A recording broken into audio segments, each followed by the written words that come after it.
नमस्कार। आज हमारे साथ खास बातचीत में हैं ग्रामीण विकास, ग्रामीण कार्य और पंचायती राज मंत्री दीपिका सिंह पांडे। दीपिका जी, आपको बहुत बहुत शुभकामनाएं, पहले बधाई जीत के लिए भी और मंत्री पद के लिए भी। बहुत बहुत धन्यवाद। जोहार। तो मेरा सवाल ये है कि आपने इससे पहले के कार्यकाल में भी मंत्री थी, अब फिर से नई जिम्मेदारी मिली है, क्या क्या चैलेंजेस हैं, क्या क्या चुनौती हैं आपके पास? देखिए, पार्टी ने मुझे लगातार, चाहे संगठन हो, चाहे चुनावी राजनीति में, या फिर चुनाव जीतने के बाद अब मंत्रालय संभालने की जिम्मेदारी, लगातार आला कमान ने अपना आशीर्वाद रखा है, मौका दिया है, बहुत कुछ सीखने का भी और बहुत सारी जिम्मेदारियों को पूर्ण करने का भी। कृषि मंत्रालय भी ग्रामीण इलाकों के लिए बहुत महत्वपूर्ण था, और अब जब ग्रामीण विकास और पंचायती राज है तो मुझे लगता है कि एक बहुत बड़ा प्लेटफॉर्म है जहां से राज्य के लिए, राज्य के लोगों के लिए हम लोग काम कर सकते हैं। और झारखंड की जो परिकल्पना हुई थी और जिस सोच की वजह से झारखंड अलग हुआ था, अलग राज्य बना था, उन कामों को पूरा करने में कहीं ना कहीं हम इस माध्यम से सक्षम रहेंगे। अभी कुछ ही दिन हुए हैं, लेकिन आपने समीक्षा की है, बैठक की है अधिकारियों के साथ। क्या लग रहा है, क्या क्या चीज़ की छूट गई है इन 5 सालों में जो आगे आपको करना ज़रूरी है? चाहे कनेक्टिविटी हो या फिर मनरेगा वाली मजदूरों की बात हो, ये सब सारी आप नहीं, छूटने की बात सिर्फ 5 सालों की नहीं। मुझे लगता है जब से झारखंड का निर्माण हुआ, जिस तरीके से नीतिगत फैसलों को लेकर के झारखंड को आगे बढ़ाना चाहिए था, मुझे लगता है कि डबल इंजन की सरकार भी रही तब भी ये काम हो नहीं पाया। झारखंड के लोगों के लिए काम करना है, झारखंड के लोगों को सशक्त करना है, क्योंकि पिछले जो सरकारें रहीं महागठबंधन के अलावा, ज़्यादातर भाजपा की सरकार रही, हम सभी जानते हैं, डबल इंजन की भी रही, ऐसा भी समय था। लेकिन विकास के पैमाने में उन लोगों जो झारखंड के रहने वाले हैं, उनकी प्रगति उनके लिए एक प्रायोरिटी नहीं था। झारखंड के लोगों का विकास कैसे हो, झारखंड के जो रहने वाले आदिवासी मूलवासी हैं, उन व्यक्ति का विकास कैसे हो, ये प्राथमिकता पर कभी उनके था नहीं। पिछले 5 सालों में हम लोगों ने ऐसी योजनाएं, ऐसे नीतिगत फैसले लिए हैं जिससे झारखंड के लोग आगे हो रहे हैं, चाहे वो महिलाएं हैं, किसान हैं, मजदूर हैं, चाहे यहाँ के जो पिछड़े वर्ग के लोग हों, अल्पसंख्यक हों, आदिवासी मूलवासी हैं। तो पीपल को फोकस पे रख करके आगे भी 5 साल हम लोग काम करेंगे। पिछले 5 सालों में बहुत काम किए गए हैं, चाहे वो मनरेगा का दर बढ़ाना हो, चाहे मैंडेज बढ़ाना हो, या फिर ग्रामीण सड़क की संरचना को सुधारना हो, या फिर पंचायती राज को भी आगे सशक्त करने की बात है। तो इन चीज़ों पर काम हुआ है, हाँ, लेकिन आगे और भी बहुत काम करने की ज़रूरत है, क्योंकि हम लोगों को पिछले 20 साल में जो हम लोग पीछे रहे हैं, उसमें आगे लाने की बात है। मुझे लगता है प्रायोरिटी पर पंचायती राज को अगर हम लोग रखेंगे, पंचायती राज को और सशक्त किया जाएगा, पैसा लागू करने की बात है, और पंचायती राज के प्रतिनिधियों को और सशक्त किया जाएगा, और योजनाओं को पंचायती राज के माध्यम से हम लोग ग्रामीण इलाकों में पहुंचा सकते हैं। तो पंचायती राज की संरचना को सशक्त करने से हम लोग झारखंड को और तेज़ी से आगे ले जा सकते हैं। ग्रामीण कार्य में जैसे कनेक्टिविटी है, ग्रामीण सड़कें हैं, ये सब आपको लगता है कि और बेहतर करने की ज़रूरत है, ताकि कनेक्टिविटी लोगों को मिले, चूँकि उससे रोज़गार भी पैदा होते हैं। अगर सड़कें अच्छी हो और जाने आने की सुविधा अच्छी हो, तो उससे तो उस पर भी कुछ काम किया जा रहा है। पुलिया है या सड़कें, ग्रामीण सड़कों का खास करके अच्छा होना बहुत ज़रूरी है, और पिछले 5 साल में इसको प्राथमिकता पर रखकर हम लोगों की सरकार ने किया है। आज मैं कह सकती हूँ कि 5000 किलोमीटर प्रति वर्ष जो है सड़कों का निर्माण हो रहा है, और आगे भी होगा। इसको हम लोग किलोमीटर्स में भी बढ़ाएंगे। लेकिन आज सड़कों में जो सुधार हुआ है, उससे प्रखंड की दूरी को तय करने में जो समय लगता था पहले, वो कम हुआ है। ग्रामीणों को प्रखंड से कनेक्टिविटी, जिला से कनेक्टिविटी बहुत बेहतर हुआ है। और ऐसे इलाके, आज कई सारी योजनाएं ट्राइबल इलाकों को ध्यान में रख के किया जा रहा है कि अस्पताल जाने में अगर जहाँ से कठिनाई हो रही है तो उसे पुल से जोड़ा जाए, सड़कों से जोड़ा जाए। और आने वाले 1 साल में मुझे लगता है कि हम लोग प्राथमिकता पर इसको लेकर के मुख्यमंत्री जी के निर्देश अनुसार, क्योंकि पहले कैबिनेट में ही उन्होंने अपनी चिंता व्यक्त की थी कि आज भी ऐसे मामले हो जा रहे हैं जहाँ लोगों को 4 पहिया खाट पे लेकर के आना पड़ रहा है।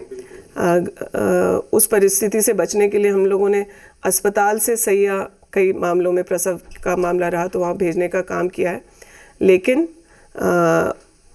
अस्पताल से एम्बुलेंस अभी वहाँ नहीं पहुँच पा रहा। तो पहला काम ही इस नए कार्यकाल में जो हुआ वो 3.25 करोड़ की लागत से खूंटी के मतलब तोरपा में गांव तक वो सुविधाएं पहुंचे ताकि लोगों को दिक्कत न हो। बिल्कुल, ऐसे कोई भी गांव जो आज छूट गए हैं ग्रामीण सड़क से जुड़ने के लिए, जहां पुलों की आवश्यकता है, उसको हम लोग आने वाले 5 साल में प्राथमिकता पर करेंगे। और एक पिछली सरकार में अबुआ आवास योजना, वो भी बहुत प्राथमिकता में रहा है। इस बार क्या रहेगा उसका, जो बचे हुए हैं वो आगे आप लाएंगे उस अबुआ योजना को आगे कंटिन्यू करने, और साथ में पीएम आवास? देखिए, अबुआ आवास की कहानी सबों को जानना बहुत ज़रूरी है। ये 100% सरकार से स्पॉन्सर्ड योजना है। इसमें केंद्र सरकार से हमें कोई सहयोग नहीं मिलता है आज के दिन। मनरेगा की मजदूरी की भी बात है जहाँ, तो उस पर आप देख रहे होंगे संसद में झारखंड के माननीय सांसद सवाल उठा रहे हैं कि भाई अबुआ आवास में मनरेगा की मजदूरी कैसे दी जा रही है। प्रधानमंत्री आवास झारखंड में बंद कर दिया गया था, ये 2 साल पहले की बात है। वो सभी जानते हैं, राजनीति के तहत, दुर्भावना के तहत, वैसे राज्यों में जहाँ भाजपा शासित राज्य नहीं है वहाँ ज़बरदस्ती एक तरह से परेशान किया जा रहा है। मैं ये बहुत जिम्मेदारी के साथ कह सकती हूँ। राज्य सरकार ने अपना पॉलिटिकल विल दिखाया, माननीय मुख्यमंत्री जी और उस समय के ग्रामीण विकास मंत्री जी ने, इन लोगों ने एक बहुत ही ज़रूरत जिस तरह की योजना की थी, एक बहुत ही अच्छी योजना को ग्रामीणों के लिए लाया गया। अबुआ आवास के माध्यम से हम 2 लाख रुपए सहयोग राशि ग्रामीणों को देते हैं, जिसमें 3 कमरे का मकान, उसमें शौचालय और रसोई साथ में सम्मिलित है। मतलब आप जब एक आवास दे रहे हैं तो कंप्लीट यूनिट का जो है प्लान किया गया, क्योंकि ग्रामीण इलाकों में प्रधानमंत्री आवास जब मिल गया तो लोग शौचालय की दौड़ में लगते थे। तो एक बहुत ही अच्छी योजना को लागू किया गया है। 20 लाख के ऊपर आज जो है सैंक्शन और वेट लिस्ट है हमारे पास आवास की आवश्यकता के अनुसार।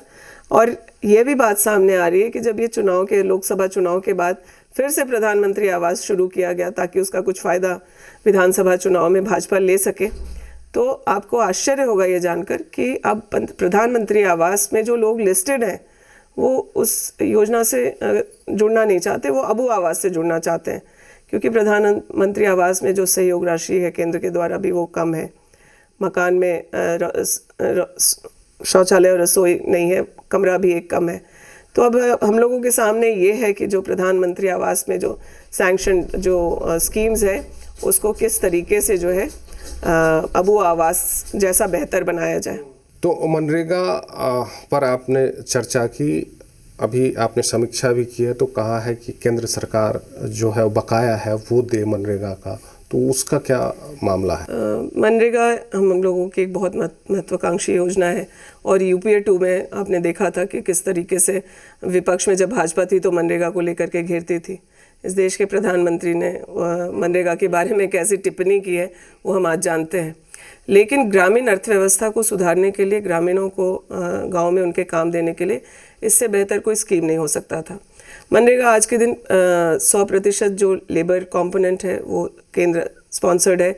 मटेरियल में 75% जो है पेमेंट केंद्र सरकार के द्वारा आता है। और अभी की स्थिति की सिर्फ अगर हम लोग बात करें तो करीब 600 करोड़ रुपए बकाया सिर्फ मनरेगा जैसी स्कीम का आज ग्रामीण विकास में लंबित है, जिसके लिए कई प्रयास किए जा रहे हैं प्रशासनिक पदाधिकारियों से, और हम लोग अपना बकाया बार बार रेज कर रहे हैं केंद्र के सामने, लेकिन उसमें बहुत विलम्ब किया जा रहा है। गवर्नर साहब के अभिभाषण में हम लोगों ने मनरेगा की दर को 350 तक करने की बात की है। आज 272 रुपये, जिसमें 27 रुपये राज्य सरकार के द्वारा बोनस दे करके बढ़ाया गया है। तो अगर मनरेगा को लेकर के अगर केंद्र सरकार गंभीर रहेगी और एक बार फिर से वेज रिवीजन जो अति आवश्यक है वो किया जाएगा, तो उसका लाभ झारखंड को भी मिलना है। लेकिन झारखंड के साथ किस प्रकार से 1,36,000 करोड़ रुपए जब वही इसी भी मैं आ रहा था कि अभी एक सांसद ने उठाया था, हालांकि वो बिहार से वो सांसद हैं, निर्दलीय हैं, लेकिन उन्होंने उठाया था तो ये कहा गया कि कोई पैसा बाकी नहीं है। तो इस देखिए, हमने खुद से केंद्र पर जो अगर मान लीजिए हमारी सरकार, महागठबंधन की सरकार, माननीय मुख्यमंत्री जी सिर्फ अपने से ये कह रहे होते बात कि इतना बकाया है, तब तो ये इस तरह की बातें संसद में जवाब देते तो सही था। लेकिन सुप्रीम कोर्ट के निर्देश के बाद इस प्रकार से गैर जिम्मेदारी वाली बात करना केंद्र सरकार के लिए सही नहीं है। सुप्रीम कोर्ट ने केंद्र सरकार को निर्देशित किया हर है, राज्यों के लिए जो तो इसका मतलब संसद में खड़े होकर के भाजपा के सांसद झूठ बोल रहे हैं, भाजपा के मंत्री झूठ बोल रहे हैं, या फिर सुप्रीम कोर्ट गलत है, ये भाजपा और के लोग तय कर दें। लेकिन ये सही बात है कि जो हमारे रॉयल्टी का हिस्सा, जो जीएसटी का हिस्सा है, वो आज केंद्र सरकार देने को तैयार नहीं है। और भाजपा के जो रिप्रेजेंटेटिव्स आज ज़्यादा बैठे हैं संसद में, वो भी इस पर किसी प्रकार की पहल नहीं कर रहे। आपने कहा कि अब बात आते हैं कि JSLPS है, आप लोग आपके अंतर्गत आता है, वो महिलाओं को आत्मनिर्भर बनाने में कितना सहयोग कर रहा है और कितना आत्मनिर्भर हो रही है उस प्रोग्राम से। कई प्रोग्राम उसके अंदर भी चलाए जा रहे हैं। JSLPS से हम लोग ज़्यादातर जो लाइवलीहुड मिशन के जो स्कीम्स थे उसको लागू करने का प्रयास किया जा रहा है। अथक प्रयास से आज करीब 2.5 लाख स्वयं सहायता समूह राज्य में है, जिससे राज्य की 32 लाख महिलाएं जुड़ी हुई हैं और वो अलग अलग योजनाओं से स्वरोजगार की तरफ बढ़ रही हैं।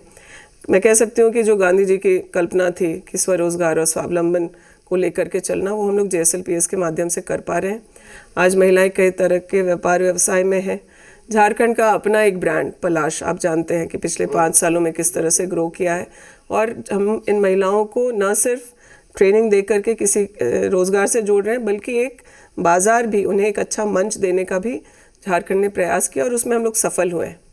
लेकिन पिछले दिनों आप जानते हैं कि मैया सम्मान जैसी एक योजना महिलाओं के लिए आई, जिसमें बजट का एक बहुत बड़ा हिस्सा महिलाओं को दिया जा रहा है, और इस योजना से करीब 64 लाख महिलाएं जुड़ी हैं।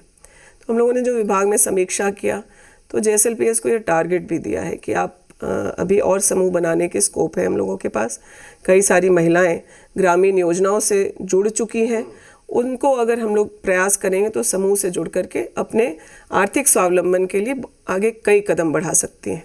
तो आने वाले दिनों में इन स्वयं सहायता समूह की संख्या को कम से कम दुगना करना हम लोगों का टारगेट रहेगा। ये 64 लाख महिलाएं जो आज मैया सम्मान योजना से जुड़ी हुई हैं, अगर हम माने कि उसमें से 50% आज पहले से जुड़ चुकी हैं, तो फिर भी 50% महिलाएं अभी जुड़ने को बाकी हैं। हम लोग इसको मिशन मोड में आगे बढ़ाने का काम करेंगे।